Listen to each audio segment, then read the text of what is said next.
Olá pessoal, tudo bem? Vamos para a dica de hoje. Hoje nós vamos falar da necessidade de representação nos crimes de ação pública condicionada.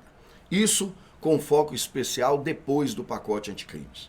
Para que você consiga se situar, depois de janeiro de 2020, entrou em vigor, especificadamente no dia 23 de janeiro, a Lei 13.964 de 2019. Essa lei, na época, ficou conhecida como chamada Pacote Anticrimes. Ela fez uma reformulação imensa em todo o ordenamento jurídico. Ela alterou o Código Penal, ela alterou o Processo Penal, ela alterou a Lei de Crimes Hediondos, a Lei de Crime Organizado, a Lei de Execução Penal, ela alterou quase todas as leis do nosso sistema de justiça criminal. E uma das mudanças que essa lei trouxe foi a necessidade de se fazer uma representação pela vítima nos casos de estelionato.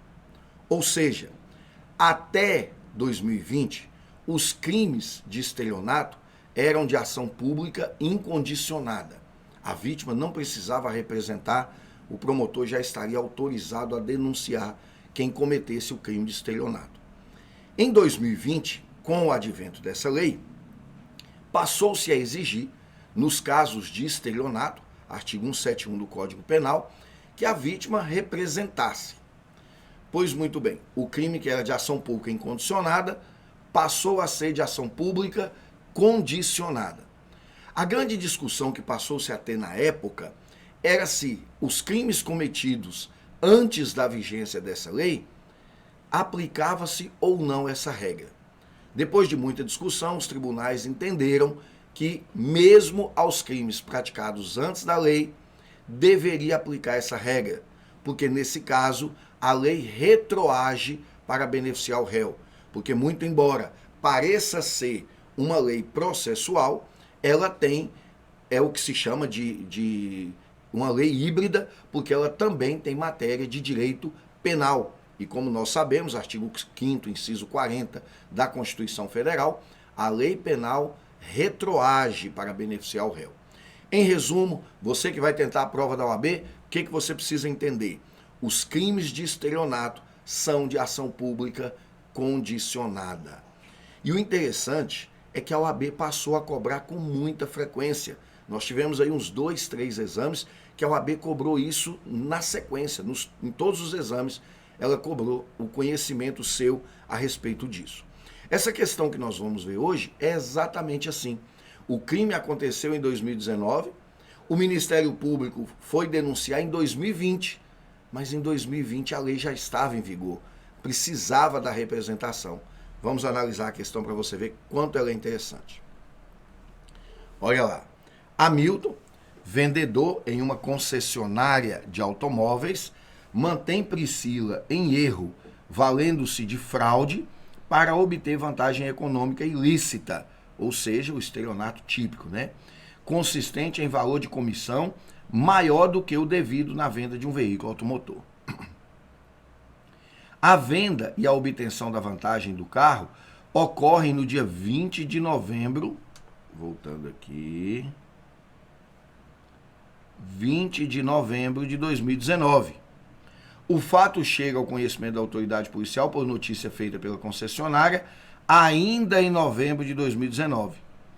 Em março de 2020, olha a OAB exigindo de você saber que o pacote anticrimes entrou em vigor em janeiro de 2020.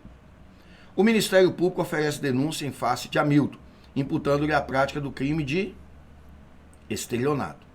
Embora tenha sido ouvida em sede policial, Priscila não manifestou sua vontade de ver Hamilton processado pela prática delitiva.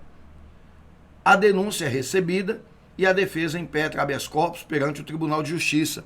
No caso, assinale a opção que apresenta a melhor tese defensiva a ser sustentada. Percebam que o examinador não disse que o réu apresentou resposta à acusação. Não. O réu impetrou um habeas corpus no tribunal, com o objetivo de trancar esse processo. Vamos ver, então, nesse habeas corpus, qual a melhor tese defensiva a ser sustentada. A ausência de condição específica de procedibilidade em razão da exigência de representação da ofendida.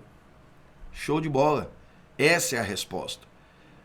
A representação da ofendida é uma condição especial de procedibilidade. Se ela não representou, o promotor não poderia ter denunciado.